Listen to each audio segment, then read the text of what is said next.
কোম্পানির সমস্ত দায়িত্ব শ্যামলীর হাতে তুলে দিল তার ভালো বাবা।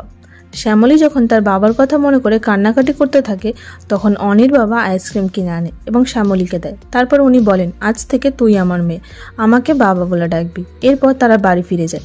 ওদিকে অহনা অনিকে পটানো শুরু করে, মানে জাস্ট দেখো, শ্যামলী যখন পায়ে ধরে ক্ষমা চাইলো তখন তার তেজ হয়ে গেল, কিন্তু অহনা যখন পা ধরে নাটক করলো অমনি গলে জল।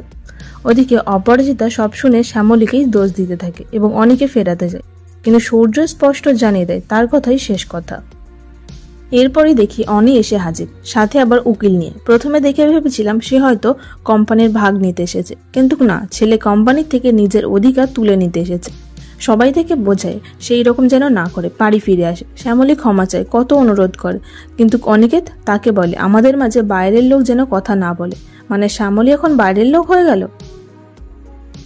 এদিকে আগামীতে দেখানো হচ্ছে যে শ্যামলীর বাবা শ্যামলীকে হাত জোর করে অনুরোধ করে সে যেন গ্রেট বেঙ্গল ক্যাটারের সমস্ত দায়িত্ব সামলায়। এটা শুনেই অনুরাবর চোখ ছানা বড়া হয়ে যায়, সাথে অপরাজিতারও। সো কি মনে হয়, অনিকের যে জোড়াবাড়ির সমস্ত সম্পত্তি ও কোম্পানি থেকে নিজের অধিকার তুলে নিল সেটা জেনে অহনা কি আদৌ তার সাথে থাকবে, নাকি আগের মতোই আবারও তাকে লাথি মেরে পালাবে? অবশ্যই জানিয়ে কমেন্ট করে। দেখুন কোন গোপনে মন ভেসেছে সোম থেকে শনি রাত 8টা 30-এ শুধুমাত্র জি বাংলায়। এরকম সমস্ত আপডেট যদি পেতে হয় অবশ্যই আমাদের চ্যানেলটি সাবস্ক্রাইব করে নিও।